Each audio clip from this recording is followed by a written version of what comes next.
અને હવે વાત કરીએ શ્વાનના આતંક સામે અમરેલી પાલિકાએ ઘડેલા એક્શન પ્લાન વિશે। રાજ્યભરની જેમ અમરેલીમાં પણ રખડતા શ્વાનનો આતંક વધી રહ્યો છે। છેલ્લા 3-4 દિવસમાં શ્વાનોએ આતંક મચાવતા 45થી વધારે લોકોને બચકાવ્યા હતા। જે મુદ્દે હવે અમરેલી નગરપાલિકાએ પણ એક્શન પ્લાન ઘડીને શહેરભરના શ્વાનના રસીકરણની કામગીરી શરૂ કરી છે।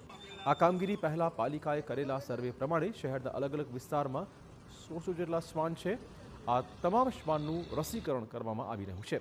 આ કામગીરી માટે ભાવનગરથી વેટરનરી તબીબોની 6 લોકોની 2 ટીમ અમરેલી પહોંચી, જેઓએ શરૂઆતમાં શહેરના જે 10 વિસ્તારમાં શ્વાનનો આતંક વધુ હતો તે વિસ્તારમાં પહોંચી હડકવા વિરોધી રસી આપવાની કામગીરી શરૂ કરી હતી। નગરપાલિકા દ્વારા અને હસ્તી કોર્પોરેશન દ્વારા અમરેલીમાં રખડતા શ્વાનોનું વેક્સિનેશન અને ડિવર્મિન કરવામાં આવેલ છે, જેમાં અમારી 6ની 2 ટીમ છે, જેમાં 2 ટીમમાં એક ડૉક્ટર છે, સાથે આખા સ્ટાફ દ્વારા અમરેલીમાં બધા વિસ્તારોમાં વેક્સિનેશનનું કામ શરૂ કરેલ છે।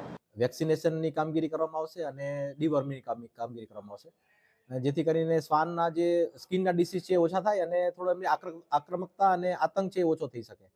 અને એટલા માટે આજે આ કામગીરી શરૂ કરવામાં આવી છે અને પાણી દરવાજા અને જુદી જુદી જ્યાં તમામ વિસ્તારો જે છે એ કવર કરી લઈશું। 10 એવા વિસ્તાર છે જ્યાં આતંકના કેસીસ ધ્યાને આવ્યા છે અને તમામને આપણે વેક્સિનેશન કરશું। કુલ અમારા જે સર્વે કર્યો છે એ મુજબ 1600 કૂતરાની સંખ્યા છે અને આપણે તમામનું આયોજન થઈ ગયું છે।